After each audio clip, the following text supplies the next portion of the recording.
ঘুম ভাঙার পরক্ষণেই যদি কেউ বলে ওঠে, উঠ মাইয়া তোর বিয়া লাগছে, ব্যাপারটা কতটা ভয়ঙ্কর হতে পারে অস্থিমজ্জাও টের পাচ্ছে তানির।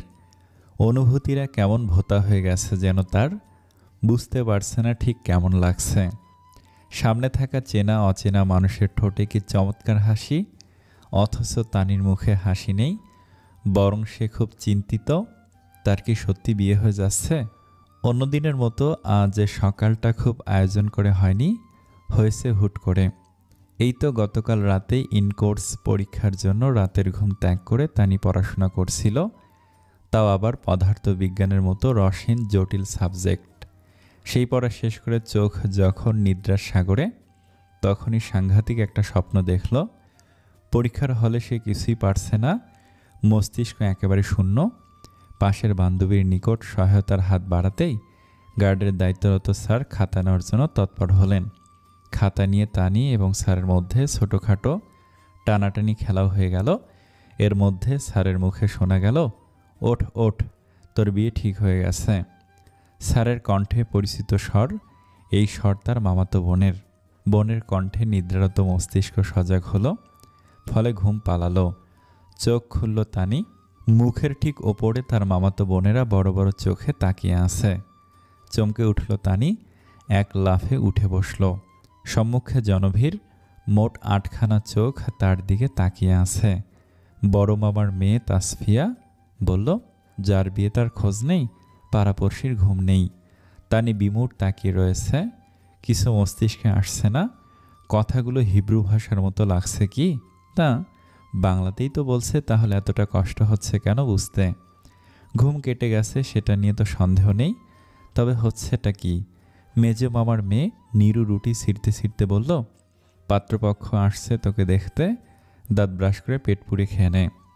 যদি তাদের তোকে পছন্দ হয়, এখন এই মুহূর্তে বিয়ে হয়ে যেতে পারে। বিয়ে শব্দটা তীব্রভাবে আন্দোলিত হলো মস্তিষ্কের প্রতিটি কোষে। এই আন্দোলন থামল না। অনেকক্ষণ চুপ করে থেকে তানি বিমূঢ় স্বরে শুধালো, মানে পাত্রপক্ষ আসছে আমাকে দেখতে?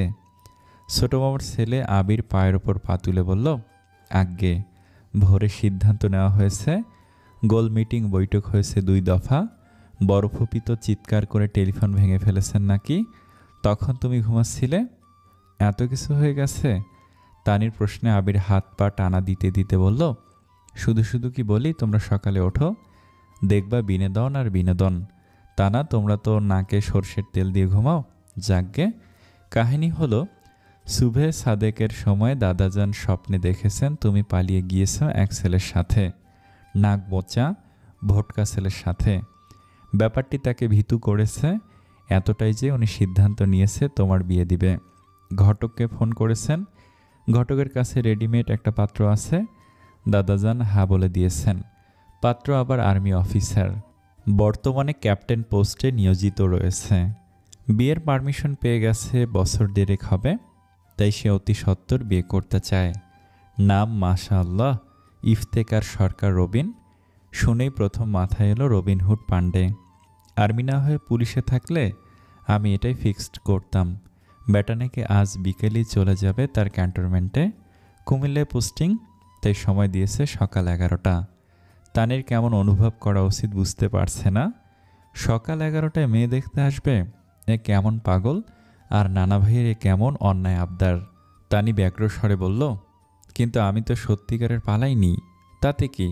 সুবে সাদিকের স্বপ্ন সত্যি হয়, তুই এখন পালাসনি, কিন্তু পালাতে কতক্ষণ? নীরুর কথায় হাসি রোল পড়ল। তানির মাথায় তীক্ষ্ণ ব্যথা হচ্ছে। এ ব্যথা খুব অস্বাভাবিক ব্যথা। একটু পর তার পরীক্ষা, অথচ তাকে এখন পাত্রের জন্য সাজগোজ করতে হবে। কারণ দাদাজানের রেডিমেড পাত্র তাকে দেখতে আসছে। তার সামনে থাকা মানুষগুলো তার ভাই বোন না শত্রু ঠিক বুঝতে পারছে না। এরা কোথায় নানা ভাইয়ের এমন অত্যাচারকে শক্ত হস্তে প্রতিবাদ করবে না? সব কয়টা মজা লুটছে।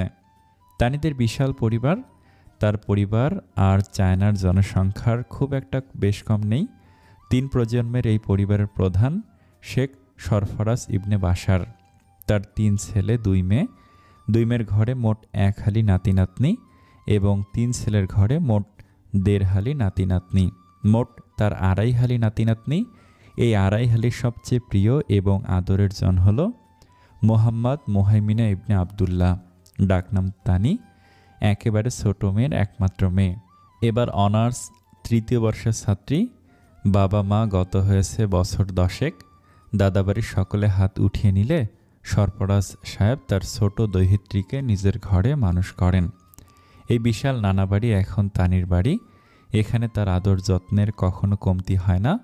তবে নানা ভাইয়ের মাথায় ব্যাপক সমস্যা আছে। সেই সমস্যার অন্যতম একটি সমস্যা, তিনি স্বপ্নে বিশ্বাসী। স্বপ্নে যা দেখেন সেটাকেই তিনি সত্যি ভাবেন।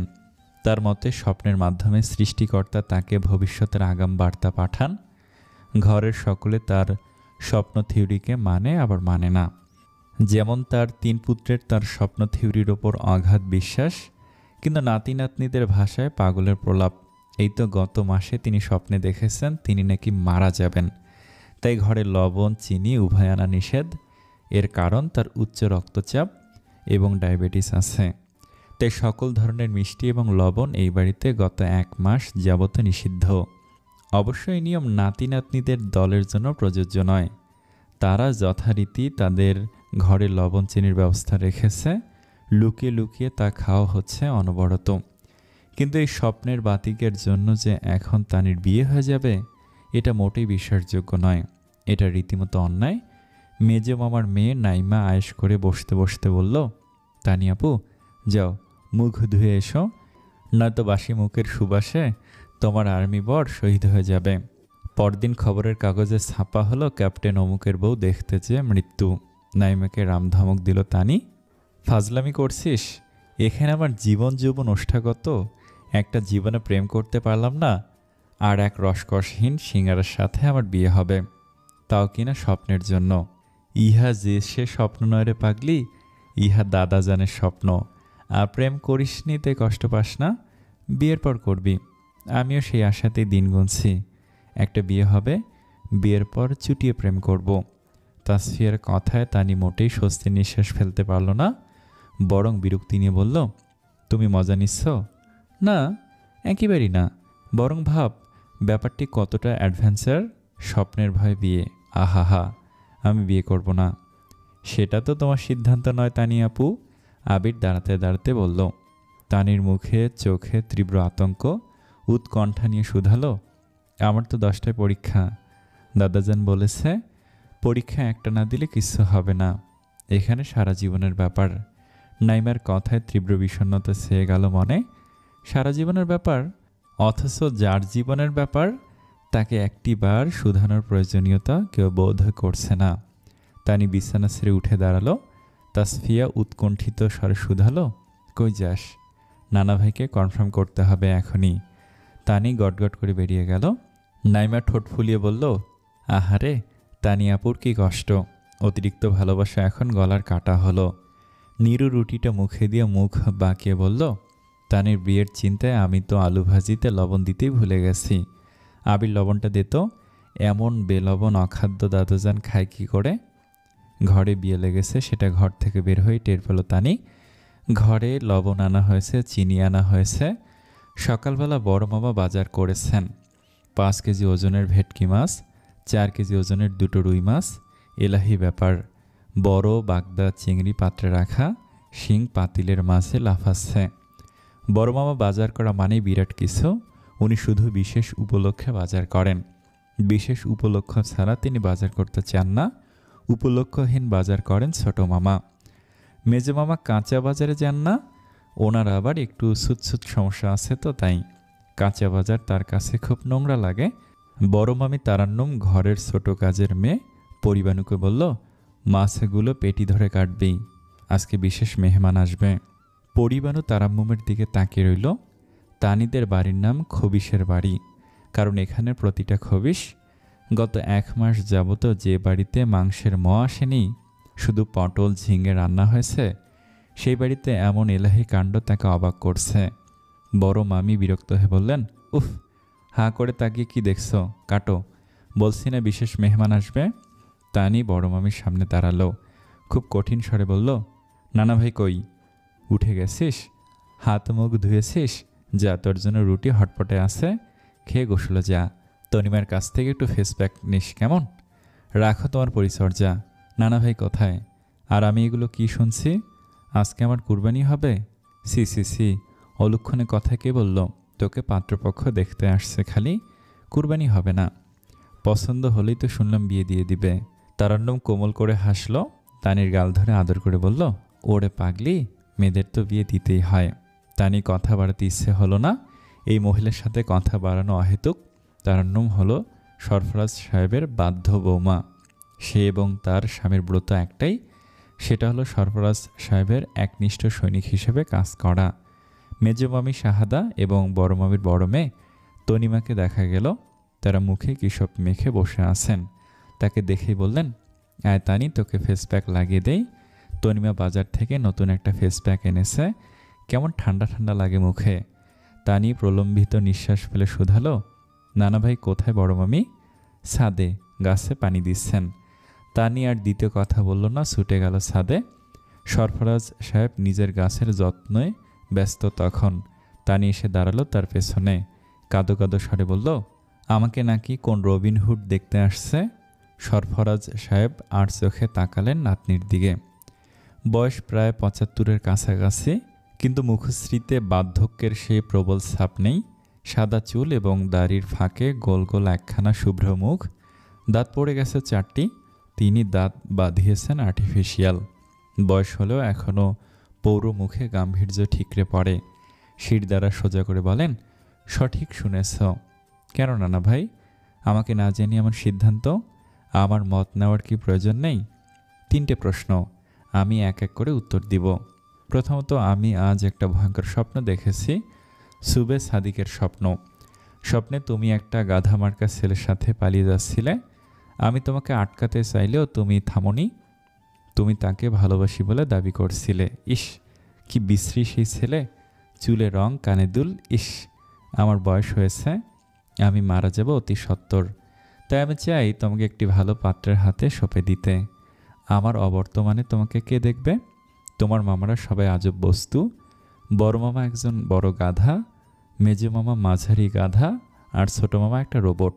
মামিরা এখন তোমাকে স্নেহ করে, ভবিষ্যতে নাও করতে পারে, কি ভরসা? তোমার বড় খালা জোর গলায় বললেও তিনি একজন মূর্খ মহিলা। মূর্খ মহিলা সকালে রাগ দেখে টেলিফোন ভেঙে ফেলেছে। ওর কাছে তোমাকে সঁপে দেওয়া মানেই ভুল।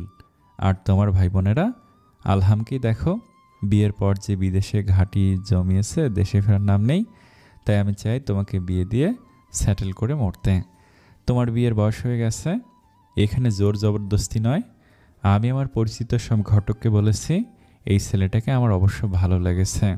ছেলে বাবা মায়ের ছোট সন্তান, ক্যাপ্টেন হয়েছে 2 বছর, বয়স এখন 30-এ পাড়ি দিবে। এর বাবাকে আমি চিনি, অতিশয় ভদ্রলোক মানুষ। স্ত্রীটাকে বোঝা যাচ্ছে না, আসুক বুঝে নেব।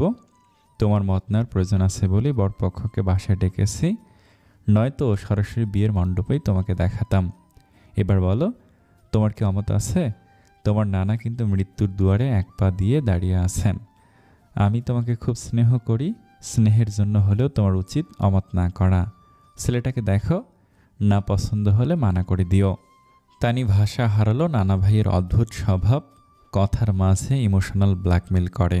এই যে বলে দিলেন এক পা তার মৃত্যুর দুয়ারে, এখানেই তো সব কথা ফুস হয়ে গেল। তানি ছোট একটা দীর্ঘশ্বাস গোপন করে বলল, আমার পছন্দ না হলে কিন্তু বিয়ে ক্যান্সেল। সরফরাজ সাহেব হাসলেন, বিশ্বজয়ের হাসি, কারণ তার নাতনি বিয়েতে রাজি। তানির পরনে একটা নীল রঙের শাড়ি, সাদা জমিনে তৈল রঙের আঁচড়ে হাজারো অপরাজিতা। সেই অপরাজিতার মাঝে একটি ম্লান গোলাপ, সাদা স্নিগ্ধ গোলাপ। গোল মুখখানা একবার আয়নায় নিজের প্রতিবিম্ব দেখল। তনিমার হাতের কারুকার্যে অদ্ভুত জাদু আছে। কি সুন্দর একটা সাদা সিদে সাধারণ সিমসাম তানিকে অসম্ভব সুন্দরী করে তুলেছে। নিজেকে দেখে নিজেই চিনতে পারল না তানি। চোখে হালকা কাজলে চোখগুলো ছোট হয়ে গেছে, বেশ দারুণ লাগছে। পাত্রপক্ষ কি এই তানিকে দেখে মুগ্ধ হবে, দৃষ্টি ফেরাতে ভুলে যাবে? তানি জানে না। তানি শুধু ঘড়ির দিকে তাকালো একবার। এখন তার পরীক্ষা শুরু হয়ে গেছে। তা সে মোটেই পরীক্ষা না দেওয়ার জন্য কষ্ট পাচ্ছে না, বরং লেখাপড়া না করতে পারলে বেঁচে যায়। এত পরে কি হবে, একদিন তো মরেই যাবে।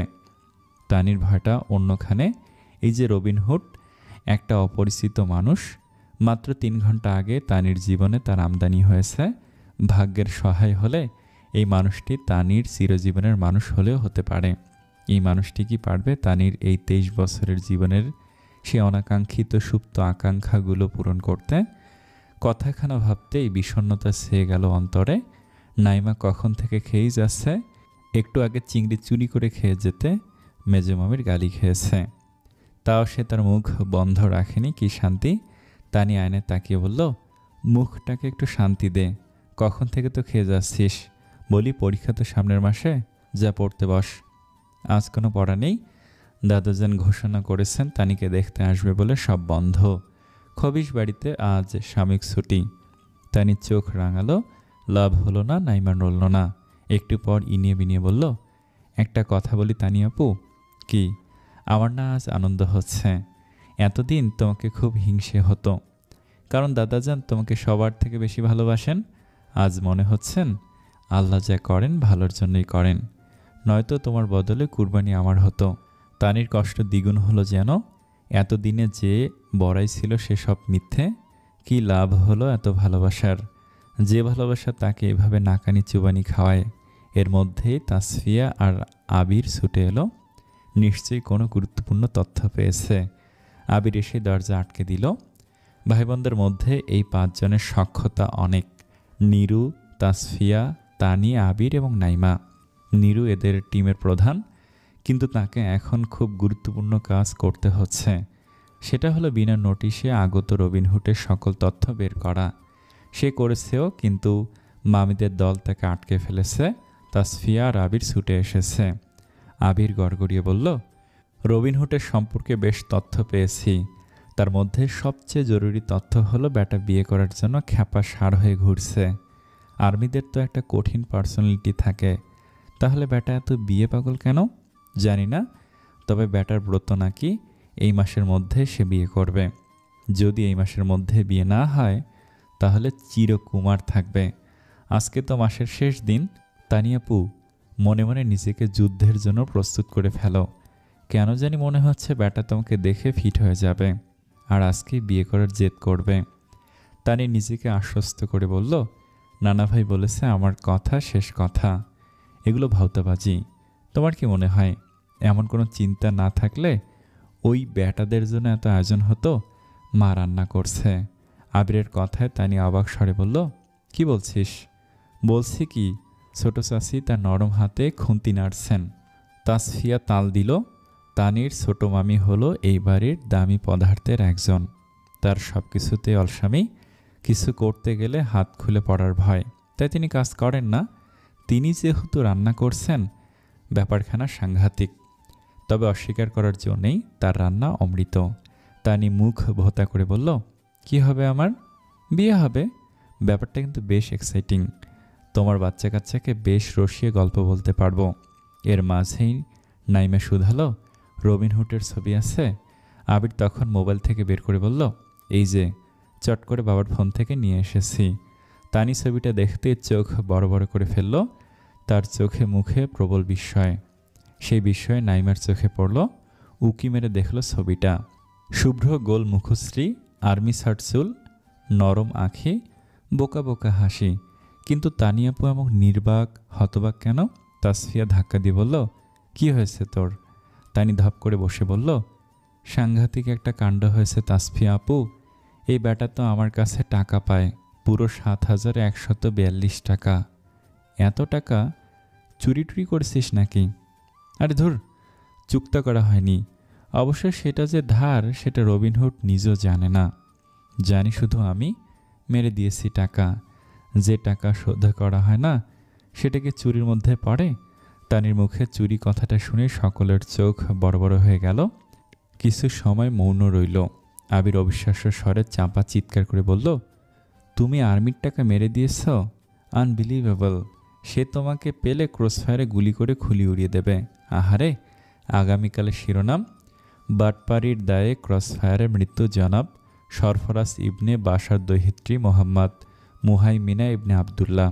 সিসি আপু, আমরা তো ভাবতাম খবিশ বাড়িতে তুমি একমাত্র ভালো মানুষ। এখন দেখছি সঙ্গদোষে লোহার মতো তুমিও ভেসে গেছো। আবির ভুল বলেনি। এই বাড়িতে যদি ভালো মানুষ কেউ থাকে সে তানি। অন্তত বাড়ির মানুষ তাই জানে। সোজা সরল পানির মতো মেয়ে তানি। কিন্তু মানুষের জানার বাহিরে অনেক কিছু থাকে। এই যেমন তানি মোটেই ভালো মেয়ের মধ্যে পড়ে না। সে মোটেই শান্ত মেয়ে নয়। মাথা ভর্তি গিজগিজে বুদ্ধি। সে বুদ্ধি যে কাউকে অপ্রস্তুত করতে পারে। বাড়িতে নিয়মের ব্যারিকেড না ভাঙলেও বাহিরে সে একজন রেভেল। লুকিয়ে লুকিয়ে হাজারো নিয়ম সে ভেঙেছে, কিন্তু কখনো একটুখানির জন্য অনুতাপ হয়নি। ধরা খাবার ভয় হয়নি। আজ হচ্ছে, কারণ নানা ভাইয়ের চোখে সে পৃথিবীর সবচেয়ে ভালো মেয়ে। এই ভালো মেয়ের উপাধির জন্য কঠিন সাধনা করতে হয়েছে তাকে। সে সাধনা যে কোনো সাধুকেও হার মানাবে, অথচ সব কিছু এখনও ভাঙা কাঁচের মতো মনে হচ্ছে। সেদিনে সেই কাণ্ড যদি নানা ভাই জানেন, তিনি কি ক্ষমা করবেন তানিকে? ঘটনাটা মাস 4 পূর্বের। পড়াশোনার বাহানায় 1 সপ্তাহ হলে থাকার অনুমতি নিয়েছিল তানি। আসলে সেটা ছিল একেবারে সাদা মিথ্যে কথা। আসল পরিকল্পনা বান্ধবীদের সাথে 2 দিনের জন্য কক্সবাজার যাওয়া। পরিকল্পনাটি এত ভয়ঙ্কর, অথচ তানি নির্ভীক।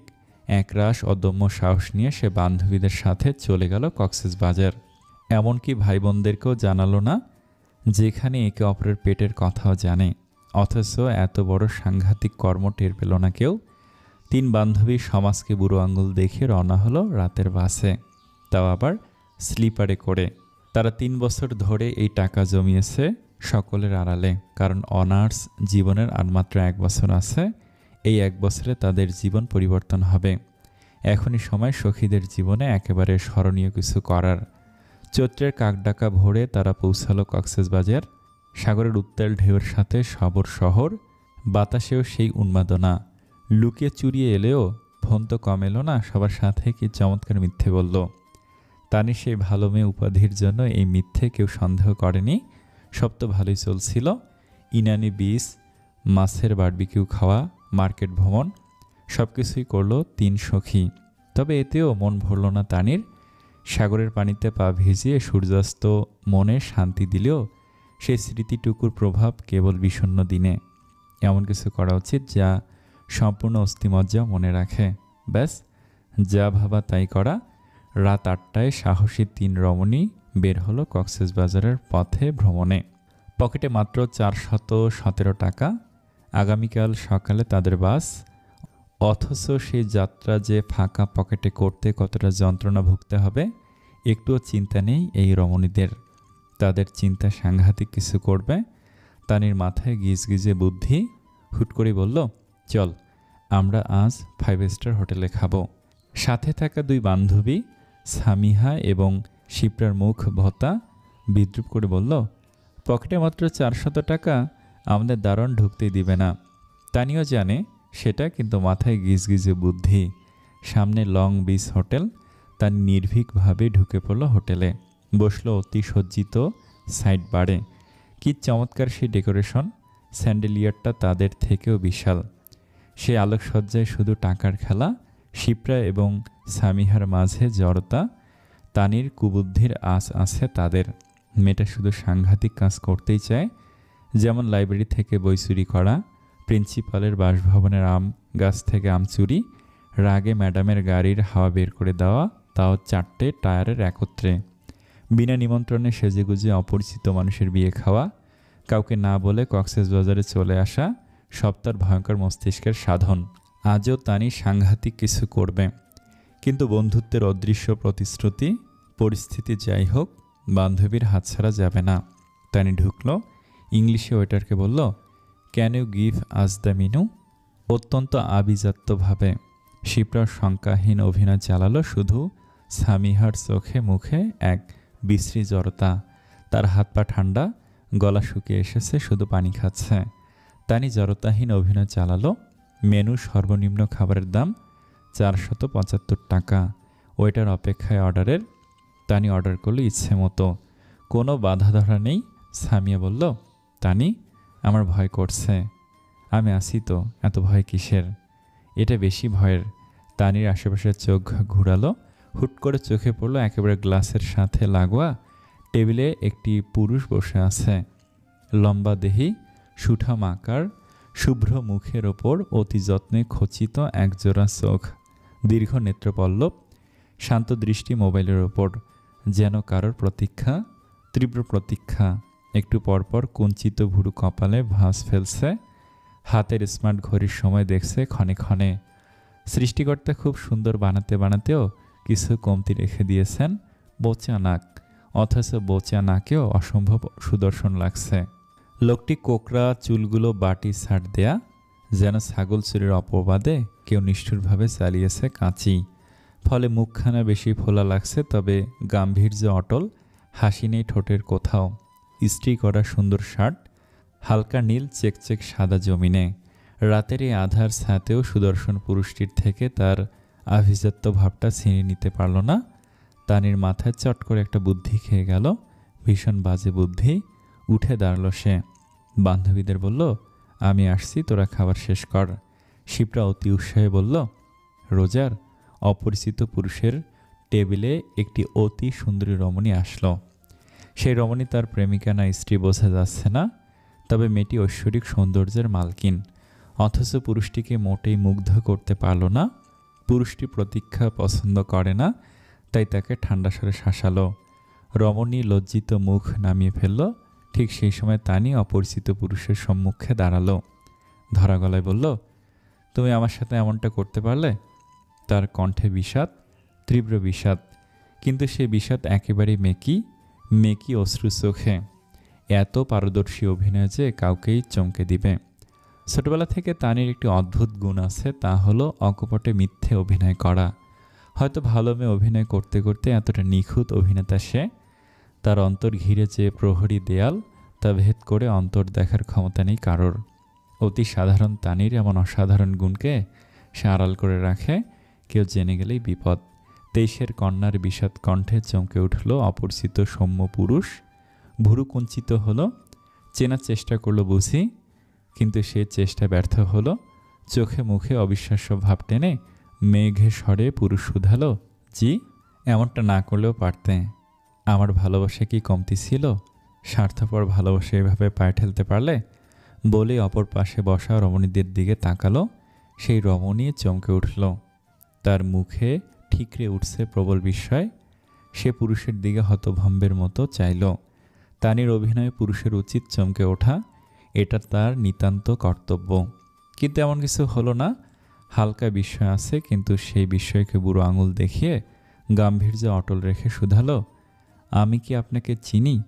তানি বিদ্রূপ টেনে হাসল, কৌতুক ছলকে উঠল হাসিতে, সেই সাথে তীব্র বিষাদ আঁখিতে। আমাকে এখন চিনতেও পারছো না তুমি? এখন তো বলবে আমার নামও জানো না? হায় রে পুরুষ, এত নিষ্ঠুর অভিনেতা কি করে হও বলতো? সেই গুধূলির কমলা আলোতে করার প্রতিশ্রুতি এভাবে ভুলে গেলে? আমাকে বিয়ে করার প্রতিশ্রুতি, আমার সাথে বাকিটা জীবন কাটাবার প্রতিশ্রুতি, আমার কানের পাশে কাঠ গোলাপ গুজে দেওয়ার প্রতিশ্রুতি, সব কিছু কি মিথ্যে? আমার পরাণে নেশা ধরাইয়া এভাবে নিষ্ঠুর হলে তুমি? বলতে বলতে গলা ধরে এলো, কাজল কালো চোখ বেয়ে নেমে এলো বিষাদের অশ্রু। সে অশ্রু দেখে এবার অপ্রস্তুত হলো পুরুষ। গাম্ভীর্যের দেয়াল ভেঙে কৌতূহলী হলো চোখ, সেই সাথে শক্ত হলো মাংসপেশি। গাঢ় স্বরে সামান্য রাগের বহিঃপ্রকাশ করে বলল, এ কেমন রসিকতা? আমার হৃদয় নিংড়ানো প্রেম তোমার কাছে রসিকতা? রসিকতা তো আমার সাথে হয়েছে। আমাকে বিয়ে প্রতিশ্রুতি দিয়ে এখন অন্য মেয়ের সাথে। ভুল আমার। ভেবেছিলাম সামরিক বাহিনীর মানুষ তুমি, যে প্রতিটা মুহূর্ত দেশের তরে নিজেকে বিলীনের প্রতিশ্রুতিতে আবদ্ধ। তার প্রতিশ্রুতির ভার আকাশ সমান, সমুদ্রের মতো গভীর, পাহাড়ের মতো অটল। আবারও ডুকরে কাঁদল সে। এবার সত্যি সত্যি চমকালো পুরুষ। বিমূর স্বরে শুধালো, আপনি কি করে জানেন আমি সামরিক বাহিনীতে? তানি জানে না, এটা সম্পূর্ণ আন্দাজ। আন্দাজটা করেছে এই পুরুষের বাটি ছাট চুলের জন্য। এমন চুল সাধারণত সামরিক বাহিনীর মানুষের মধ্যে বেশি নজরে আসে। পুরুষটি তীক্ষ্ণ দৃষ্টি তার দিকে। আর্মির মানুষ, তাদের ডাটফাট আলাদা, তবে হুট করে গুলি করতে পারবে না কারণ ছাড়া। পুরুষটির শক্ত মুখ বিররে ঠাহর হলো না কিছু। চোখের ধারালো দৃষ্টি ছিন্ন ভিন্ন করছে তানির ভেতরকে। তবে সে দমে যাওয়া বা ভয় পাওয়ার পাত্রী নয়। তানি অভিনয় সীমা আরও দুধাপ বাড়িয়ে বলল, যার সাথে রাতের পর রাত কাটিয়েছি এতটা জানবো না, হাসালে। কান্নার মাত্রা বৃদ্ধি পেল তানির। নিষ্পাপ মুখে অশ্রুর ভিড়। কি অবলীলায় কাঁদছে। এই কান্না যে কারোর কঠিন হৃদয় নাড়িয়ে দিবে। বান্ধবীরা এবার অংশ নিল তানির সাথে। এগিয়ে এসে তার ঠিক পাশে দাঁড়ালো। রাগে মুখ লাল করে বলল, দুলাভাই, এটা আশা করি নাই, কিন্তু আপনি কি জানতেন না তানি মা হতে যাচ্ছে? অপরিচিত পুরুষের মাথা ঘুরে যাওয়ার জোগাড় হলো। অপর পাশে বসে থাকা রমণী এবার মুখ খুলল। ইফতেখার পুরুষের নাম জানায় আরও অভিনয় সৌন্দর্য বাড়ল। মুখে ওড়নার আঁচল টেনে ডুকরে কেঁদে বলল, আমি হেরে গেলাম ইফতেখার, সত্যি হেরে গেলাম। তবে তোমাকে ঘৃণা করতে পারছি না, করব না। তুমি সুখে থাকো, আর তোমার সকল দুঃখ হোক কেবল আমার। বলে ছুটে বের হলো। পুরুষ তার অটল কাঠামো ভেঙে পিছু ডাকল, এই মেয়ে, এই মেয়ে। ইতিমধ্যে হোটেলের প্রতিটি মানুষের চোখ তাদের দিকে। এ যেন কোনো পটু লেখকের লেখা লোমহর্ষক দৃশ্য, যেখানে প্রেমে প্রতারণা, বিচ্ছেদ, আকুল প্রেমের চিৎকার সব আছে। সবাই সিসি করলো পুরুষটির দিকে তাকিয়ে। হোটেলের ওয়েটার বিপাকে পড়ল। সামিয়া তানির পিছু নিয়েই বেরিয়ে গেল। আর শিপ্রা ওয়েটারকে বলল, বিলটা এই প্রতারক দিবে। তার রুদ্রমূর্তিতে ওয়েটার মাথা কাত করা ছাড়া উপায় পেল না। তানি হোটেল থেকে বেরিয়ে এসেছে, নয়তো আপামর জনতার ওপর নিজের নিপুণ অভিনয়ের কেমন প্রভাব পড়েছে তা জানা যেত। আফসোস হলো না, এখন এই তল্লাটে আর থাকা যাবে না। শিপ্রা বেরিয়ে এসে তার কাঁধে বাহবা চাপড় মেরে বলল, তুই কি জিনিয়াস রে তানি, তোর সাদা সিধে মুখের আড়ালের কপটতা বোঝার উপায় নেই। আহারে বেচারা, গার্লফ্রেন্ডের সামনে পুরো মানিজ্যদের ফালুদা। ইস, ও তার ওপর 7,000 টাকার ঝটকা। বিল কত ছিল দেখেছিলি? 7,142 টাকা। ভাবা যায়, পকেটে 0 টাকা নিয়েও 5 স্টারে খাওয়া যায়। শিপ্রার কথায় ধমকালো সামিয়া। তার নিঃশ্বাস আটকে আসছে, ভয়ে হাত পায়ের পাতা ঠান্ডা হয়ে যাচ্ছে যেন। কিন্তু তানি অবিচল। তার ভাব দেখে বোঝাই গেল না একটু আগে একটি মানুষকে পুরো 180 ডিগ্রি ঘুরিয়ে চমক দিয়ে এসেছে। বরং সগর্বে বলল, চল লাবণী বিচে যাই, সাগরের উত্তাল ঢেউয়ে একটু পা চুবাই। এই রাতে একটা বাঁকা চাঁদ, আধো গুনগুন গান, পাতা ঝরা হাওয়ায় একটু কাছের টান, ক্ষতি কি? বলো ক্ষতি কি, ক্ষতি কি, বলো ক্ষতি কি? ভাই বোনদের বিস্মিত হতভম্ব মুখগুলো তানিতে নিবদ্ধ। তানি জোর করে হাসতে চাইল, কিন্তু পারল না। বুক অস্থির করছে। আবির সাথে সাথেই মেঝেতে শুয়ে পড়ল। হাত জড়ো করে সাষ্টাঙ্গ প্রণাম করল। অতিশয় প্রভাবিত ভক্তের মতো বলল, তুমি বস তানি আপু। এতদিন ভাবতাম তুমি হাবাগোবা, কিন্তু না, তুমি হলে উচ্চতর লেভেলের মানুষ, আমাদের গুরু। আমি এখন পাজি খাতায় আমার নামের উপরে তোমার নাম লিখে দেব। আমাকে নিজের শিষ্য করে নাও। তানি তাকে তুলল, হতাশরে বলল, সেটার সাথে সাথে শহীদের খাতায়ও আমার নাম লেখা। আমার এই প্রথম ভয় হচ্ছে ধরা পড়ার ভয়। তার থেকেও বিশ্রী আমার ভালো মেয়ে উপাধি চলে যাওয়ার ভয়। ভাই বোনদের মধ্যেও বেশ ভীতি কাজ করল। তাদের চোখে মুখে চিন্তা। একটু আগের চিন্তা ছিল তানির বিয়ে, এখন চিন্তা তানির বাটপাড়ি। সরফরাজ সাহেব জানলে একটারও রক্ষা থাকবে না। তিনি শুধু তানিয়াকে বহিষ্কার করবেন তা নয়, প্রতিটাকে করবেন। কারণ তার মতে তানি দুধে ধোয়া তুলসী পাতা, নষ্টের গোড়া বাকিগুলো। তাদের সাথে থেকে এতটা নষ্ট হয়েছে তানি। তাসফিয়া চিন্তিত স্বরে বলল, বাটপাড়ি করতে তুই একটা এই রবিনহুডকেই পেলি? আমি কি জানতাম সারা দুনিয়া ঘুরে ওই রবিনহুড আমার গলায় ঝুলবে। নাইমা বলল, টাকার কথা তো পাগলও ভোলে না। এ তো শুনেছি খুব বুদ্ধিমান একজন মানুষ। এ কি ভুলবে? মনে হচ্ছে না। এর মধ্যে কাঠের দরজায় কড়া নাড়ল কে যেন। সবাই একত্রে কেঁপে উঠল। আর্মির দল চলে এসেছে। অস্বস্তির মাঝে স্বস্তি আনল নিরুর চিকন কণ্ঠ, আরে খোল। আমি। নাইমা খুব সতর্কতার সাথে দরজা খুলল। নিরু সকলের গম্ভীর মুখ অবলোকন করে ভুরু কুঁচকে শুধালো, কি হয়েছে? কাণ্ড। না না না, মহাকাণ্ড। তাসফিয়ার কথায় কপালের ভাঁজ প্রগাঢ় হলো। তখন আবির নিজ দায়িত্বে খুলে বলল 4 মাসের আগের তানির দুঃসাহসের ইতিকথা। গল্প শুনতেই নিরু ধপ করে বসে পড়ল। হায় হায়, আর্মি তো আসছে 11টায় না 12টায়। ব্যাটার কি যেন কাজ আছে। আমার মনে হয় সে আপুর ছবি দেখে তার বিরুদ্ধে মামলা করতে যাচ্ছে। কঠিন মামলা। আর্মির হাত তো অনেক উপরে থাকে। নাইমার কথায় গলা শুকিয়ে আসলো তানির। এই 23 বছরের জীবনেই প্রথম এমন হলো যে সে তার কুকীর্তি ফাঁস হওয়ার ভয় পাচ্ছে। কই, আগে তো এমন হয়নি। তানির এই সব কিছুর দোষ একেবারে পটলাবন্দি করে রবিনের ঘাড়ে দিয়ে দিল, কারণ এই মানুষটি হচ্ছে সব নাটের গুরু। কই, এতদিন তো কখনো এমন হয়নি। এর থেকে কত সাংঘাতিক কাজ করেছে। কই, ধরা পড়েনি, পাত্তাও দেয়নি। তবে আজ কেন এলোমেলো হবে সব? এতকালের বহু কষ্টে নাটক করে প্রাপ্ত ভালো মেয়ে উপাধি কি এক টানে খসে পড়বে? নীরু আশ্বাস দিয়ে বলল, আর না না, ব্যাটা কি এত স্যাঁচড়া নাকি? মাত্র 7,000 টাকার জন্য মামলা? না, ফেলিয়ে ফুলিয়ে তো 50,000 টাকা সরকার দিচ্ছে। একদিন না হয় কেউ বোকা বানালো, তাই বলে কি এত স্যাঁচড়ামো করবে? তার কথা শেষ হওয়ার পূর্বে আবির বলল, নীরু আপু, এটা টাকার বিষয়। টাকা হলো এমন একটা জিনিস যা রক্তের থেকেও আপন। যতই হোক 7,000 টাকা। আমি তো 1 টাকা ধার দিলেও ভুলি না। এখানে তো বাটপাড়ির ব্যাপার। ভালো কথা মনে পড়েছে। নাইমা, আমার 17 টাকা ফেরত দে। শালা ছোট লোক, আমার 90 টাকা আগে ফেরত দে।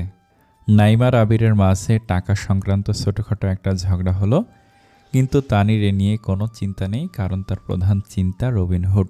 নীরু বলল, আমরা ব্যাটার টাকা ফেরত দিলে মামলা ডিসমিস। ব্যাস, ভাই বোনেরা গোল করে বসল। সকলের পকেট সাফ করে জমানো অর্থ, হ্যাঁ ভাগ্য, মাত্র জমল 1,338 টাকা। আবার হতাশ হলো ভাই বোনেরা, না, ব্যাটার মুখের ওপর টাকা ছুড়ে দেওয়া যাবে না। তানি তো কল্পনাও করেছিল নাটকীয়ভাবে টাকা ছোড়ার আয়োজন করবে। একেবারেই বিশেষভাবে ছোড়া হবে টাকা, কিন্তু আফসোস হলো না। এর মাঝে তাসফিয়া হুট করে বলল, আচ্ছা সব বাদ দে, ব্যাটা কি তোর কোনো ছবি তুলেছিল? না। তাহলে একেবারে নয়াকারে না করে দিবি। ব্যাটা যত চিৎকার করুক, তোর ভাষ্য হবে আমি জানি না, জানি না, জানি না। তানি শঙ্কিত মুখে বলল, মিথ্যে কাজে দিবে? মিথ্যে বলে তো ব্যাটার 7,000 টাকা খসিয়েছিস। তাহলে ভয় কিসের? মিথ্যে বলে কক্সবাজার ঘুরে এলি, কাক পক্ষীও টের পেল না, আর হাত পা কাঁপছে এখন তোর। ঠিক তো, এত ভয়ের কি আছে? তানির তো এটা বিশেষ গুণ, গল গল করে মিথ্যে বলা। তার অভিনয়ের নিপুণতা তো সকলকে হার মানায়। তাহলে আজ এত হাত পায়ে শিথিলতা কুণ্ঠা কেন? তানি দীর্ঘশ্বাস ফেলে নিজের মস্তিষ্ককে ঠান্ডা করল, নিজেকে নিজে আশ্বাস দিল, ভয় নেই, ভয় নেই, ওই রবিনহুড কিচ্ছু করতে পারবে না। এর মধ্যে নাইমা বলল, আর যদি ব্যাটা তেড়িবেড়ি করে তাহলে বাবার জিন মহাশয়কে দিয়ে জব্দ করাবো। তানির মেজো মামা হামদাদের কাছে নাকি একটা জিন আছে। জিনটি পুরুষ জিন। জিনের স্ত্রী নাকি হামদাদের রূপের প্রেমে হাবুডুবু খেয়েছিল। হামদাদ তানির 3 মামার মধ্যে সব থেকে সুদর্শন পুরুষ। শুধু সুদর্শন নয়, নানা ভাইয়ের 5 সন্তানের মধ্যে তিনি সর্বাধিক সুন্দর। সেই সৌন্দর্য রক্তে মিশে আছে নীরু আপু আর নাইমার। ভাই বোনের দলে এই দুজন ব্যক্তি অতিরিক্ত রূপবতী। যাই হোক, জিন মহাশয়ের সহধর্মিণী যখন মেজো মামার রূপে মুগ্ধ, তখন সেই কথা জেনে গেল পুরুষ জিন। জিনদের মাঝেও কি মানুষের মতো ভুল বোঝাবুঝি হয়? তানির জানা নেই, তবে তার ধারণা হয়তো হয়। এর জন্যই তো জিন মহাশয় এলেন হামদাদের ক্ষতি করতে। কিন্তু হামদাদও চালাক পুরুষ, ঘুরিয়ে নিল জিনের মাথা। এমন ঘোরান ঘুরালো, জিন তাকে গুরু মেনে নিল, জিনের স্ত্রীকে তালাক দিল। সেই দিয়ে জিন মহাশয় তার বন্ধু সখা। যদিও বাকিদের কাছে এটা আষাঢ়ে গল্প। নাইমার ধারণা বাবা সত্যি বলে। মেয়েটি সবাইকে এই জিন দিয়েই ভয় দেখায়। তানি অবশ্য এসবে বিশ্বাস অবিশ্বাস কিছুই করে না, কারণ বিশ্বাস অবিশ্বাস সব মনের উৎপত্তি, দুটো বিশেষ্য। নয়তো কেন বলে বিশ্বাসে মিলায় বস্তু, তর্কে বহুদূর। আবির বিদ্রুপ করে বলল, হ্যাঁ, মেজো চাচার জিন আছে, আর আমেরিকার প্রেসিডেন্ট আমার খালাতো ভাই। আবার দুটোর মধ্যে তর্ক লাগার উপক্রম হলো, কিন্তু লাগতে পারল না। নীরু অপু কান মলে দিল উভয়েরই। তানি নিজেকে শক্ত রাখল। কে রবিনহুড? তাকে এত কিসের ভয়? ঘড়ির বড় কাঁটাটা ভিড়ল 12টার ঘরে। ঢং ঢং করে সময়ের জানান দিল সরফরাজ সাহেবের 35 বছরের পুরনো ঘড়ি। সাদা দেয়ালে এই 35 বছর যাবত নিরন্তর সময়ের জানান দিয়েছে এই একটা ঘড়ি। ঘড়িটি বদলানো হয়নি সেই থেকে। আবার প্রিয় ঘড়িকে যেন অপমানিত না করা হয়, সেজন্য বাড়িতে আর ঘড়ি রাখাও হয়নি। ঘড়ির ঢং ঢং 12 বার বাজতে পারল না, তার পূর্বেই কলিং বেল বাজল। কী সময়ের পাক্কা মানুষ, ঠিক 12টা মানে 12টা। ব্যাটা কি বাংলাদেশের সময় জানে না? বাংলাদেশে 12টা মানে 3টে। দুপুরের খাবারের আয়োজন তো সেই হেতু আসবে আর প্লেট ধরিয়ে বসিয়ে দেওয়া হবে। ছোট মামির রান্নায় মুগ্ধ হয়ে মুহূর্তে তানিকে দেখে গলে যাবে, নয়তো তানির মধ্যে পছন্দের কি আছে। অতি সাধারণ মেয়ে, রংটাও সাধারণ, চেহারাটাও সাধারণ। 10টা মানুষের মাঝে তাকে চোখে পড়বে না, তাই তো কোনো পুরুষের প্রেম নিংড়ানো দৃষ্টি সীমানায় পড়েনি কখনো। হায় দুর্ভাগ্য। যাকে ক্যাপ্টেন সাহেব একা আসেননি, এসেছেন একটা ব্যাটালিয়ন নিয়ে, বাবা মা ভাই ভাবি আর ভাইয়ের ছেলে, সেই সাথে ছাগলের 3 নম্বর বাচ্চা ঘটক। ব্যাটালিয়ন বসলেন বসার ঘরে, সাথে সাথেই মামিদের মাঝে উত্তেজনা। তারান্নুম পারে না রান্নাঘর সেখানে নিয়ে আসতে। ঠান্ডা শরবত, মিষ্টি দাও দামি, যা কেজিতে 1000 টাকা। চানাচুর বিস্কুট, সেটাও খুব দামি। এক ট্রেটে খাবার এলো। ঘটক সাহেব ক্ষুধার্ত শিশুর মতো খাবারে হামলে পড়ল। বড় সোফায় বেশ দাম্ভিক বেশে বসল সরফরাজ সাহেব। তার ভাব তিনি রাজা, সবাই প্রজা। আবির আর নাইমা তানির স্পাই বেশে পর্দার আড়ালে দেখতে লাগলো রবিনহুডকে। রবিনহুড ছবিতে যেমন, বাস্তবে তেমন না। সে তাদের দাদাজানের বিপরীতে বসেছে সমান দম্ভ নিয়ে। সুঠাম শরীরটা একদম শটান, যেন কেউ মার্সের সাবধান করে দিয়েছে।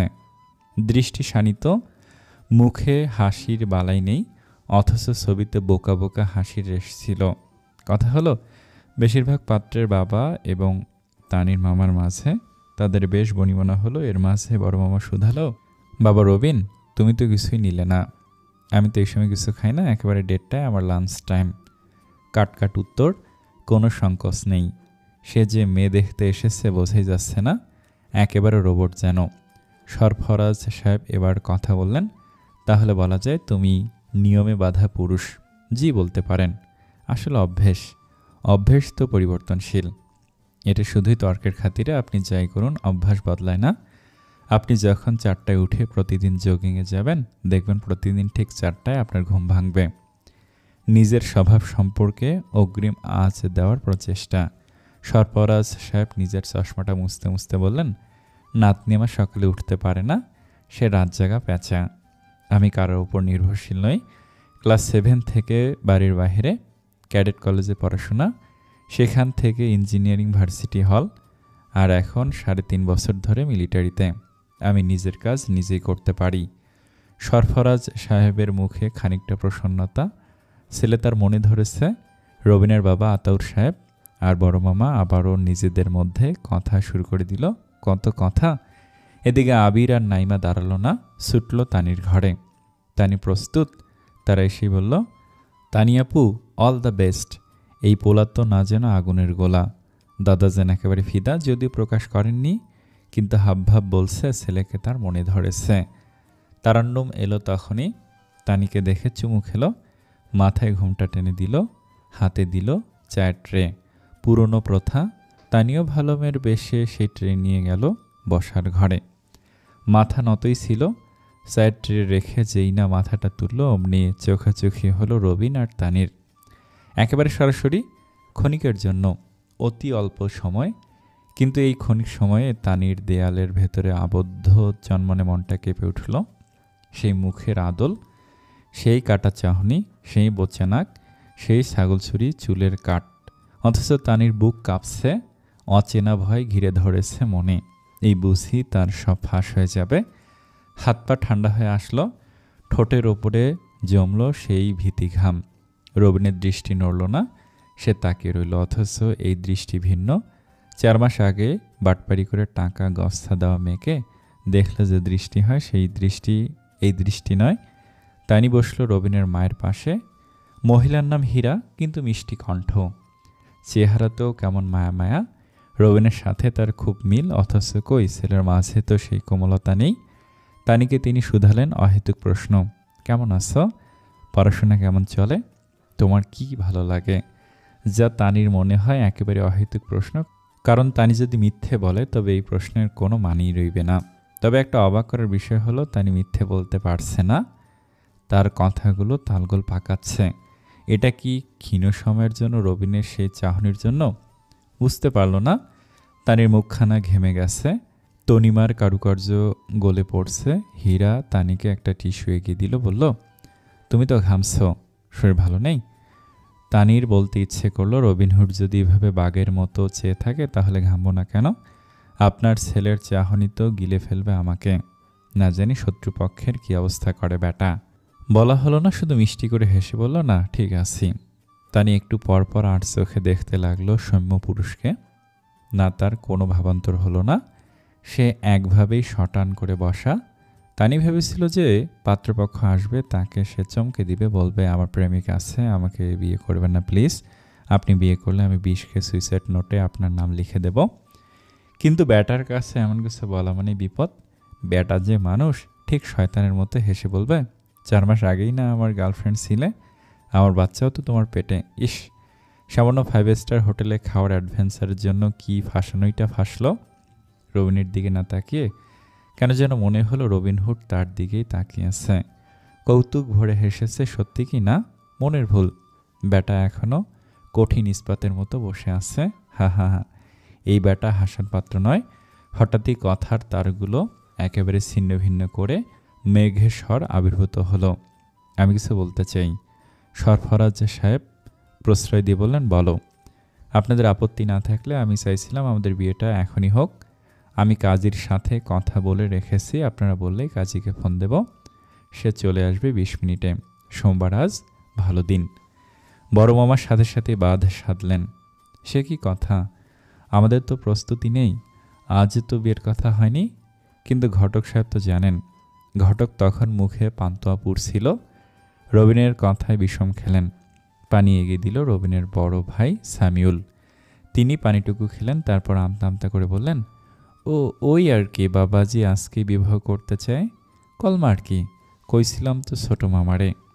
সরফরাজ সাহেব গম্ভীর বজ্রকণ্ঠে বললেন, এত তাড়াহুড়ো কেন? রবিন আর চোখে চাইল নিজের বাবার দিকে। আতাউর সাহেব শুকনো ঢোক গিললেন। রবিন খুব স্বাভাবিক স্বরে বলল, আছে আমার বিশেষ কারণ, যার একটি হলো আমি আগামী 6 মাস ছুটি পাবো না। এই বছরের ছুটি আমি এই মাসে নিয়েছি এবং সেটা বিবাহ উপলক্ষেই। সুতরাং 6 মাস পর আবার বিবাহ উপলক্ষে আমি ছুটি নিতে পারবো না। তাই আজকে বিয়ে করতে যাচ্ছি। কলমা হবে। তাই নিয়ে বাড়িতে থাকবে, ইচ্ছে হলে আমার কাছেও থাকতে পারে, আমার বাড়িতেও থাকতে পারে, সেটা তানির নিজস্ব ব্যাপার, জোর নেই। তবে বিয়েটা আজ হবে। সরফরাজ সাহেব নাতনির দিকে তাকালেন। তানি কেমন ফ্যালফ্যাল নয়নে তাকে আছে। মজার ছলে ভাই বোনেরা বললেও বিয়েটা এখনই হবে ব্যাপারটা পরিকল্পনার মধ্যে পড়ছে না। সেটার থেকেও বেশি যা ভাবাচ্ছে সেটা হলো ব্যাটা কি তানিকে আসলেই ভুলে গেছে। মানছে সে অতি সুন্দরী বা অতি নজরকাড়া ঐশ্বরিক কেউ নয়, কিন্তু তাই বলে যে মেয়ে তার এতগুলো টাকা খসালো তাকে মনে রাখবে না? এমন পুরুষ তো আস্ত ভেড়া। দেখা গেল মেলায় বউকে হারিয়ে আসবে, নিজের বউ রেখে অন্যের বউকে নিয়ে এসে তার সাথে সংসার করবে। সরফরাজ সাহেব নাতনির দৃষ্টি কি বুঝলেন কে জানি, তিনি সাপ মানা করে দিলেন, বিয়ে হবে না আজ, সময় লাগবে। ওমা! রবিন উঠে দাঁড়ালো। তখন ঠিক 1:15 বাজে। সে বিনয়ী স্বরে বলল, তাহলে আমরা আজ উঠছি। আতাউর এবং হীরা ছেলের এমন কার্যে হা। ভাবি স্নেহা নির্বিকার। ভাই সামিউলের মুখ দেখে বোঝা গেল এটা নতুন কিছু নয়। তারান্নুম বলল, খেয়ে যাও বাবা, আত্মীয়তা হলে খেতাম, কিন্তু এখন খাওয়ার মানে নেই বলে বেরিয়ে গেল। আহা, তানি হতবাক। এই ভেড়ার জন্য আজ তার ইনকোর্স পরীক্ষা দেওয়া হলো না। আতাউর সাহেব ছেলের ওপর অত্যন্ত বিরক্ত। তার বিরক্তি শুধু অন্তরে সীমাবদ্ধ নয়, মুখেও ঠিকরে পড়ছে প্রবলভাবে। রাগে রেগে চোখে ছেলের দিকে তাকিয়ে আছেন। ইচ্ছে করছে ছেলেটাকে একটা কষিয়ে থাপ্পড় মারতে, কিন্তু তার কাঁধ কাটি আতাউর সাহেবের থেকে অনেক বড়, তাই চাইলেও থাপ্পড় মারা যাচ্ছে না। স্বাস্থ্য ছেলের মন্দ নয়, আর্মি ট্রেনিং করতে করতে মাংসপেশিগুলো লোহার মতো হয়েছে। এই বয়সে পাথরের গায়ে রাগ দেখাতে চান না, কিন্তু রাগ কমছে না। এদিকে রবিন নির্বিকার, তার সম্পূর্ণ মনোযোগ খাওয়াতে। একটা রেস্টুরেন্টে বসে আছে তারা। 1:30টা বেজে গেছে, এখন রবিনের খাওয়ার সময়। হীরা স্বামীকে বললেন, রাগ করো না, সেটা আমাকে না বলে আহমকটাকে বলো। নিজেকে কি ভাবে? সামান্য একটা আর্মি অফিসার হয়ে ভাবছে দেশ উদ্ধার করে ফেলেছে। ইস! সরফরাজ সাহেবের সামনে আমার নাক কাটিয়ে দিল। কি হতো 1 মাস পর বিয়ে হলে? কি ভালো পরিবার, কি ভালো লক্ষ্মী মেয়ে। স্যামুয়েল ঠান্ডা পানি এগিয়ে দিয়ে বলল, বাবা ঠান্ডা হও। আমার মাথায় ঢালো, আমাকে বরফে শুয়ে দিলেও আমি ঠান্ডা হব না। আহাম্মক পুত্রের জন্ম দিয়েছি, মাথা তো এখন টকবক করে ফুটবেই। স্নেহা শ্বশুরের আর দেবরের দিকে তাকালো। ছেলেটা এত নির্লিপ্ত বনে থাকছে কি করে? কি অদ্ভুত, কি অদ্ভুত। রবিনের খাওয়া শেষ, সে হাত ধুয়ে বসল। হাত মুছতে মুছতে বলল, ভাইয়া তোমার বাবাকে বলো সে তার বাসার ড্রয়িং রুমে নেই। এমন সিন ক্রিয়েট করতে হলে অন্তত আমার সাথে না আসতে। কেন, কি করবে তুমি? আমি কি তোমার টাকায় চলি? শোনো, আমার ব্যাংকে তোমার থেকে বেশি টাকা, সামান্য তো একটা চাকরি, এত দম্ভ? ভাইয়া তোমার বাবাকে মানসিক ডাক্তার দেখানো জরুরি হয়ে পড়েছে, তুমি এইবার অন্তত দেখিও। কেন, আমি কি পাগল? উত্তেজিত হলেন আতাউর সাহেব। রবিন খুব শান্ত চোখে তাকালো, দীর্ঘশ্বাস ফেলল গাল ফুলিয়ে, তারপর খুব শীতল স্বরে বলল, শুধু পাগলের পর্যায়ে নেই বাবা, তুমি এখন মহাপাগলের ক্যাটাগরিতে নাম লিখিয়েছ। আতাউর সাহেব রাগে দগ্ধ হচ্ছেন, ফর্সা মুখখানা রক্তিম বর্ণ ধারণ করেছে, ঘামছেন তরতর করে। তিনি অতি রাগে ভাষা হারান। আজও তাই হবে। এখন তিনি বরফ গলা ঠান্ডা পানি খাবেন। এই বেলা খাবেন না, তারপর সুগার ফল করবে, মাথা ঘুরাবে। হীরা ব্যাগে থাকা স্যালাইনের পানি বের করে স্বামীকে দিলেন। তিনি ঠান্ডা পানি খেয়ে স্যালাইনের বোতলে চুমুক দিলেন। এবার তিনি ব্যগ্র স্বরে বললেন, রবিন, এই ছেলে মানুষই কেন ছিল? আজকেই কেন বিয়ে করতে হবে? সেটা তো তোমার অজানা নয়। এই বিয়ের হুজুগটা কে তুলেছিল? কে পাগল হয়ে গিয়েছিল বিয়ের জন্য? হীরা বেগম শুকনো ঢোক গিললেন। ছেলের এই জেদের পেছনের মূল কারণ আসলে তার ক্রোধে ভাষাহারা মানুষটি। এক রোখা এক গুয়ে ছেলেটাকে এক প্রকার ধরে বেঁধে সংসারী করার প্রচেষ্টা চালিয়েছিলেন তিনি। রবিনের মত না নিয়ে নিজের বন্ধুর সুপুত্রীর সাথে বিয়ে ঠিক করেছিলেন তিনি। রবিনকে জানালেন বিয়ের 15 দিন আগে। ঝড়ো হাওয়ার মতো এই সিদ্ধান্তে রবিন প্রথমে অবাক হলো, নিছক ব্যঙ্গ বা মজা মনে করে এড়িয়ে গেল। কিন্তু বিপদ বাঁধল যখন মা ফোন করে জানালো, তুমি বিয়েটা করে নাও, বয়স তো 29-এ পা রেখেছ, এবার আমি তোমার সংসার দেখতে চাই। এটা আতাউর সাহেবের সূক্ষ্ম চাল, মায়ের প্রতি রবিনের প্রবল দুর্বলতাকে হাতিয়ার বানানো। মা তার স্বামীর শরীরের প্রতি যত্নশীল, নিশ্চয়ই সদ্য কিশোরী সত্তায় পা রাখা ন্যাকা কিশোরীর মতো জেদ করেছে রবিন বিয়ে না করলে সে খাওয়া ঘুমের আত্মহুতি দিবে। তাই তো মা নিরুপায় হয়ে ছেলেকে ফোন করেছে। মায়ের প্রতি রবিনের ভালোবাসাটা সামান্য ছেলে মায়ের সম্পর্ক নয়, সে তার মাকে পৃথিবীর সব থেকে বেশি ভালোবাসে। এই ভালোবাসা প্রগাঢ়। তাই তো মা রবিনের সব কথা শুনে এই চিরন্তন কথাটা ভুল প্রমাণিত করতে ইচ্ছে হলো না, সে রাজি হয়ে গেল। 15 দিনের ছুটি নিয়ে চলে এলো। সব সুসজ্জিত, সব সুন্দর, কিন্তু এত সুন্দরের মাঝেও অসুন্দর অঘটন ঘটল। হবু স্ত্রী তার বহুদিনের প্রেমিকের সাথে পালিয়ে গেল বিয়ের 2 দিন আগে। রবিন বরাবর আত্মদাম্ভিক, জেদি পুরুষ। তার আত্মসম্মানের প্রাচীর বিশাল। সে আত্মসম্মানের দেয়ালে আজ সহ্য হলো না, তাকে রীতিমতো অপমান করা হয়েছে। শুধু এটুকু হলেও সে নির্লিপ্ত থাকত। কিন্তু শুধু এতটুকুই তো নয়, এই অপমানের পেছনের ব্যক্তিটি তার বাবা। সে কি খোঁজ নিতে পারল না সেই মেয়ের কোনো প্রেমিকা আছে কি না? যদি এই মহাকাণ্ড মেয়েটি বিয়ের পর করতে কি হতো? কোথায় যেত রবিনের মান সম্মান? তার কর্মক্ষেত্রে যে দাম্ভিকতা সে জাহির করে, সে দাম্ভিকতা কোথায় যেত? ক্যান্টনমেন্টে ফিরলে তো বস শুধাবে, কিরে বিয়ে কেমন হলো? তখন কি উত্তর দিবে? সব কিছুতে রবিনের জেদ বাড়ল। ঘোষণা করলো এ মাসের মাঝেই সে বিয়ে করবে, কারণ 30 তারিখ তাকে রেজিমেন্টে ফিরতে হবে। ছেলের জেদ হীরা জানে।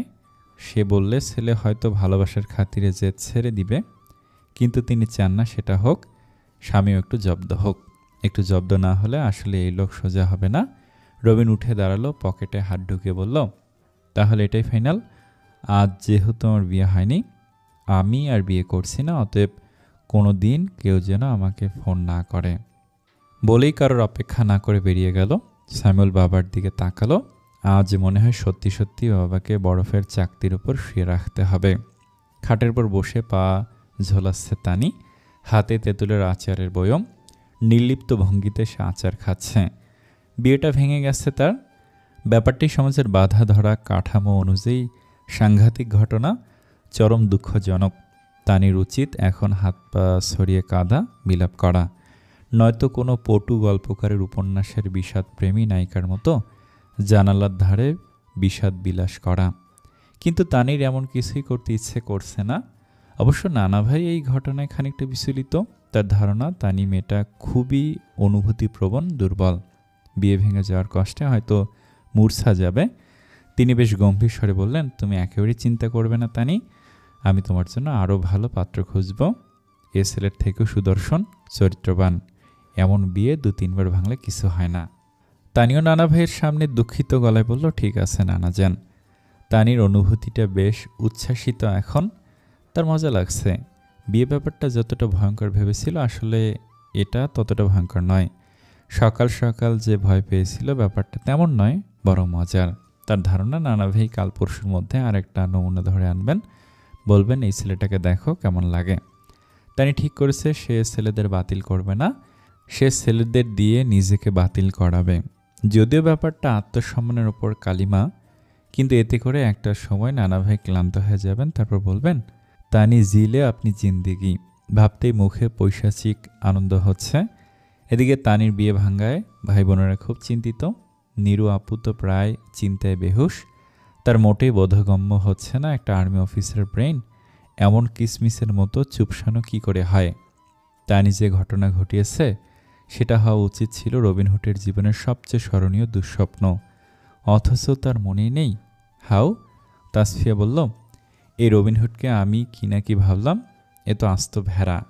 দাদাজান এমন ভেড়া বাছাই করেছে তানির জন্য। আমাকে দাদাজান হতাশ করেছেন। তার চোখ হবে জুহুরির ন্যায়, কিন্তু তার চোখে তো ছানি, বয়সের প্রভাব। আমি তো চিন্তায় আছি, তোর জন্য কি দাদাজান এমন ভেড়া বাঁচবেন? চিন্তিত স্বরে বলল নীরু। এই ব্যাপারটা তানিকেও ভাবাচ্ছে। ব্যাটার কি সত্যি মনে নেই? এ তো ভেড়া সে। তার চাহনিতে অপরিচিত ভাব ছিল, কিন্তু তীক্ষ্ণতা আগের মতোই ছিল। নাইমা হুট করে বলল, আচ্ছা তানিয়াপু, ব্যাটার সাথে যে মেয়েটা ছিল সে কে হতে পারে বলো তো? তানি উত্তর দেওয়ার আগে আবির ছুটে এলো। সে এতটা সময় ছিল ওকে হন্তদন্ত হয়ে আসতে দেখে ভাইবোনদের দৃষ্টি তার দিকে আটকালো। অবাক স্বরে শুধালো, কি হয়েছে? ঘটক ব্যাটাকে ঘুষ দিলাম। 400 টাকার বিনিময়ে ব্যাটা গড়গড় করে বলল সব সত্য কথা। এই রবিনহুডের বিয়ের তারা, কারণ ব্যাটার হবু বউ বিয়ের 2 দিন আগে পালিয়ে গেছে। ব্যাটা ব্যাপারটা দাদা ভাইয়ের কাছে চেপে গেছে। পালিয়েছে কার সাথে? নীরু আপু, বোকা প্রশ্ন কেন করো? প্রেমিকের সাথে পালিয়েছে। নীরু বিজ্ঞের মতো বলল, জরুরি নয় যে তুমি শুধু প্রেমিকের সাথেই পালাও। তাহলে বলছো ব্যাটার ভাই পালিয়েছে? হতেও পারে। তেঁতুলের আচারটা খেয়ে বয়াম আটকে বলল, হয়েছে, ব্যাটা আমার জীবনে আর আসছে না, চিরে বিদায় জানিয়েছি। এখন ব্যাটার বউ পালালো নাকি ব্যাটা পালালো তা বিশ্লেষণ বন্ধ। আমার ঘুম আসছে, গতকাল ঘুমাইনি, এখন ঘুমাবো। তোমরা আর এই নিয়ে কথা বলবে না। তানির কথা মেনে নিল, কথা বন্ধ। তানি ভাবল এই রবিনহুডের কাছে এখানে সমাপ্ত। কিন্তু সে ভুল ছিল, একেবারে ভুল। রাত এখন 3:37। ভিডিও কলের স্ক্রিনে দেখা যাচ্ছে রবিনহুডকে। পরনে একটা হাফ হাতা লাল টি শার্ট, চোখের লম্বা নেত্রপল্লবে হালকা তন্দ্রার ঝোঁক। তানির পরনে পুরনো একটা লং টি শার্ট, রং ওঠা প্লাজু, মাথায় মায়ের বিয়ের ওড়না। ভিডিও কলের স্ক্রিনে শুধু রবিনহুড নয়, আর একটা স্ক্রিনে তার সমগ্র পরিবার। এখন বিয়ে হবে, তানি এবং রবিনের বিয়ে। রাত 3:37 কে বিয়ে করে তানির জানা নেই, কারণ সে সর্বজ্ঞানী নয়। তবে এতটুকু জানে যা হচ্ছে তা কোনো স্বাভাবিক গল্পের মধ্যে হয় না, অদ্ভুত বিয়ে ভিডিও কলের মাধ্যমে। নানা ভাই আজ ঠিক কী স্বপ্ন দেখেছেন জানা নেই, তবে তিনি হন্তদন্ত হয়ে নেমে এসেছেন দোতলা থেকে। বড় মামাকে গাধা বলে গালি দিয়ে এক প্রকার ঘুম থেকে তুললেন। তারপর ঘোষণা করলেন, এখনই রবিনের সাথে তানির বিয়ে হবে, কাজী আনার ব্যবস্থা করা হোক। তার এই ঘোষণায় খবিশ বাড়ি নড়েচড়ে উঠল। তাদের আক্কেল গুমুর হলো, কিন্তু প্রকাশ করল না। এসব জিনিস প্রকাশ করতে নেই। নীরু আপু নাইমা চোখ কসলাতে কসলাতে এই সংবাদ পেল। ব্যাস, ঘুম এক ছুটে পালায়ন করল। তারা ছুটল তানির ঘরে। তানি তখন সদ্য গভীর ঘুমে নিবেশ করেছে নিজেকে। এক প্রকার চিৎকার করে তারা তানিকে তুলল। তানি হন্তদন্ত হয়ে উঠল। তন্দ্রালু স্বরে শুধালো, কি হয়েছে? বিয়ে? কার বিয়ে? রবিনহুডের সাথে তোর। নীরুর কথা বুঝতে পারল না তানি। মস্তিষ্ক কোষগুলো তখন ঘুমের আবেশে লিপ্ত। হাঁ করে তাকে রইল শুধু। হিব্রু ভাষায় কথা বলছে না নীরু, তবুও কেন বোঝা যাচ্ছে না। হঠাৎ নানা ভাইয়ের হুঙ্কার শোনা গেল, গাধার বাচ্চার দল, পিটিয়ে তোদের ছাল তুলব, কাজী জোগাড় করতে পারিস না কেন? সাথে সাথে পিপিলিকার মতো তানির ঘরে প্রবেশ করলো আবির এবং তাসফিয়া। তাদের আতঙ্কিত মুখ দেখে তানির বোধগম্য হলো সে স্বপ্ন দেখছে না, এমন উদ্ভট ঘটনা সত্যি তার সাথে হচ্ছে। তানি সন্দিহান স্বরে বলল, এই রাতে বেটা আসবে বিয়ে করতে? নাইমা হাই তুলতে তুলতে বলল, বেটা আসবে না, বিয়ে হবে ভিডিও কলে। নাইমা হাই তোলার অপরাধে নীরুর কাছে ধমক খেল, পৃথিবীর সবচেয়ে অটপটে বিয়ে হচ্ছে আর তুই হাই তুলছিস? নাইমা চুপসে গেল। আবির তখন ফিক করে হেসে দিল, হাসি হাসি স্বরে বলল, আসলে নীরু আপু, এপিক একটা বিয়ে হচ্ছে কিন্তু। তানি তাকে পাত্তা না দিয়ে বলল, কিন্তু হঠাৎ কেন? নানা ভাই তো মানা করে দিয়েছিল। জানি না, মনে হয় সে আরেকটা স্বপ্ন দেখেছে, সাংঘাতিক স্বপ্ন। হয়তো এই ভোটকা সিলটার সাথে তুমি শুধু পালিয়ে যাওনি, বিয়ে করে কোলে দুটো বাচ্চা নিয়ে ফিরে এসেছ। আবিরের কথা শেষ হওয়ার আগেই ঘরের দরজায় কড়া পড়ল। সরফরাজ সাহেব দাঁড়িয়ে আছেন, তার মুখখানা কেমন অস্বাভাবিক। তানি ভদ্র মেয়ের মতো বসল। তিনি ঘরে প্রবেশ করলেন, খুব শান্ত গম্ভীর স্বরে বললেন, সে কুমিল্লায়, সেহেতু ভিডিও কলে বিয়ে হবে। আমি জানি তোমার মনে হচ্ছে এটা অন্যায় হচ্ছে, কিন্তু আমার মনে হয় এটাই ভালো হবে। তোমার কি আপত্তি আছে? তানির মনে হলো কথাগুলো যেন নানা ভাই তার মাথায় বন্দুক ধরে বলছে, কিন্তু বন্দুকটা অদৃশ্য। এখন যদি আপত্তির কথা বলে তাহলে নানা ভাইয়ের কিরূপ মুখভাব হবে? তানি মৃদু হাসল, মিষ্টি করে বলল, আমার আপত্তি নেই। ভাই বোনেরা সবে হতবাক নয়নে তাকালো তানির দিকে। তারা ভেবেছিল তানি আপত্তি জানাবে, কিন্তু তানি তাদের ধারণা মিথ্যে করে দিল। কারণ তানির মোটে আপত্তি করতে ইচ্ছে করছে না, বরং তার ব্যাপারটি মজা লাগছে। হৃদয় মাঝে অদ্ভুত উত্তেজনা কাজ করছে। এই উত্তেজনার কেন্দ্রবিন্দু রবিনহুড। ভেড়াটা সত্যি তাকে ভুলে গেল? এত বড় গৃহীত অপরাধ। সে সুন্দরী নয়, তাকে দেখে মনে রাখতে হবে এমন ব্যাপার নেই, কিন্তু তাই বলে এত নিপুণ অভিনয়ের পরেও তাকে ভুলে যাবে ব্যাপারটি মোটেই মানতে পারছে না তানি। উপরন্তু এই শেষ রাতে বিয়েটা তার কাছে বেশ ইন্টারেস্টিং লাগছে। এতটা উত্তেজনা তার পরীক্ষার আগের দিনও লাগে না। লুকিয়ে লুকিয়ে বাথরুমে যেয়ে মোবাইল দেখে সিটে এসে উত্তরটা চট করে লেখার মাঝেও লাগে না। জীবন্ত ক্ষণিকের, এই ক্ষণিকের জীবনের প্রতিটা সময় পাগলা হওয়ার মতো কাটাতে চায় তানি। সাদামাটা মেয়ের জীবনের লিখন হবে ব্যতিক্রম, প্রতিটা মুহূর্ত হবে অসাধারণ।